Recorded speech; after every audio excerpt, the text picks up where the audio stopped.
Salut à tous, bienvenue dans cette nouvelle vidéo à la veille de l'entrée en liste du Paris Saint-Germain en Coupe de France. Le mercato continue d'agiter l'actualité du Paris Saint-Germain. Avant de commencer à parler du mercato, on va parler de l'actualité du Paris Saint-Germain pour le match de demain. Lucas Hernandez ne jouera pas contre Revel en Coupe de France demain. Il souffre d'une infection virale, annonce le Paris Saint-Germain. Donc on va faire aussi un point sur le reste du point médical. Presnel Kipembe observe une période de repos suite à son intervention chirurgicale. Il sera de retour au campus Paris Saint-Germain dès lundi pour la convalescence. Nuno Mendes poursuit ses séances individuelles. Arnaud Tenas continue sa reprise progressive. Donc voilà pour le point médical en ce qui concerne le Paris Saint-Germain.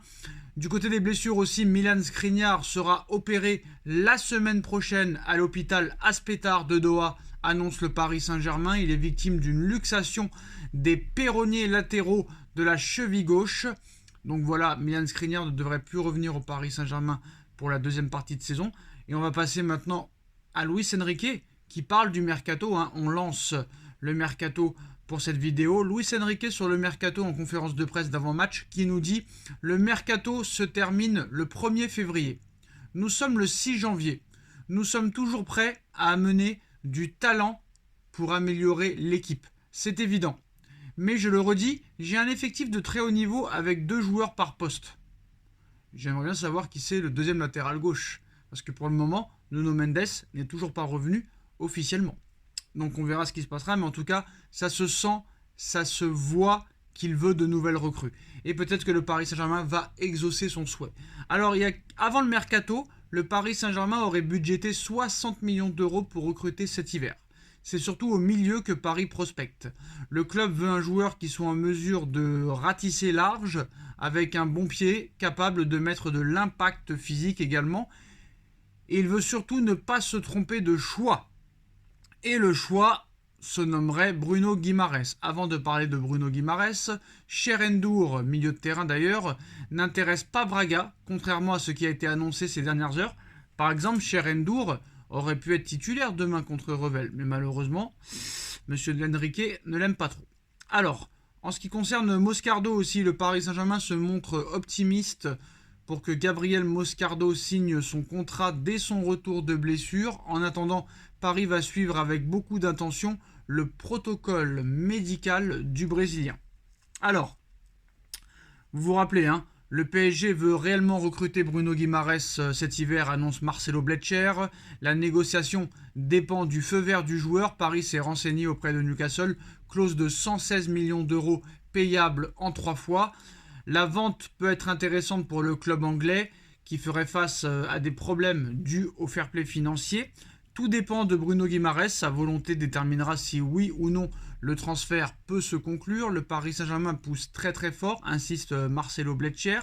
Le Paris Saint-Germain se montre très optimiste, mais si Bruno Guimaraes choisit le Paris Saint-Germain, Paris à coup sûr lèvera sa clause libératoire de 116 millions d'euros payable en 3 fois. Tout est entre les mains du joueur maintenant. Le Brésilien veut attendre un peu plus loin dans le mois de janvier pour voir toutes les options sur la table, annonce encore une fois Marcelo Blecher. Selon Goal Brésil, l'entourage de Bruno Guimaraes attend que le Paris Saint-Germain prenne officiellement position pour avancer dans les négociations. Newcastle attend aussi également. Si transfert il y a, ce sera dans la dernière ligne droite du mercato hivernal. Alors selon Loïc Tanzi, pas encore d'approche officielle du Paris Saint-Germain pour Bruno Guimaraes. Tout le monde attend de voir si Paris va passer à l'attaque. Impossible que ça se fasse au montant pile de la clause. En revanche, ça devient possible si Newcastle accepte un paiement en plusieurs fois. Donc ça dépend maintenant réellement du joueur et de Bruno Guimaraes. Mais en tout cas, c'est l'objectif numéro 1 du Paris Saint-Germain, Bruno Guimaraes, qui comblerait très clairement les lacunes du milieu de terrain parisien à l'heure actuelle, qui viendrait compléter l'effectif. Donc voilà, je pense qu'il faut un milieu de terrain et un défenseur central, voire un arrière-gauche en plus. Mais très intéressant de voir que Paris très clairement va très clairement étudier la question. Mais moi je pense que vraiment Bruno Guimaraes est le meilleur choix. D'ailleurs, Luis Enrique serait obsédé par Bruno Guimaraes. Luis Enrique veut absolument recruter Bruno Guimaraes et il attend aussi d'autres recrues cet hiver. Après les premiers pas de Lucas Beraldo contre Toulouse, le Paris Saint-Germain a lancé sa recrue hivernale, mais il ne devrait pas être le seul à renforcer l'effectif francilien puisque Moscardo est toujours attendu malgré sa blessure et pourquoi pas un autre joueur supplémentaire. En conférence de presse, Enrique a brièvement évoqué le mercato et assure que d'autres recrues pourraient arriver. Je dois tous les motiver. L'objectif c'est d'améliorer chaque joueur, même si c'est pratiquement impossible. Je dis toujours de ne pas se relâcher. Ceux qui ont le moins joué ont des chances d'inverser la situation. J'ai un effectif de très haut niveau avec 2 joueurs par poste. Donc voilà, mais ça se voit que Enrique veut absolument des joueurs. Et apparemment, en plus de ça, le Paris Saint-Germain aussi côtoie et essaye d'étudier les pistes Ignacio du Sporting Lisbonne, ainsi que de Monsieur Manu Koné, qui est une piste de très très longue date. Donc voilà. D'ailleurs aussi, nouvelle, Keylor Navas sera le gardien titulaire demain contre l'US Revel. Il effectue son retour dans les cages du Paris Saint-Germain après sa dernière apparition le 23 janvier 2023 contre Pays de Cassel en Coupe de France. Ça va faire plaisir de revoir Navas très clairement dans les buts parisiens. Franchement, ça fait réellement plaisir et j'espère que ça se passera bien. Alors, en ce qui concerne aussi les autres pistes au milieu de terrain, le PSG aussi en défense centrale cherche des joueurs. On a parlé de Varane, de Scalvini, de l'Atalanta Bergame. C'est compliqué, mais tout peut se passer. On a parlé aussi d'autres joueurs. Donc on verra ce qui se passera.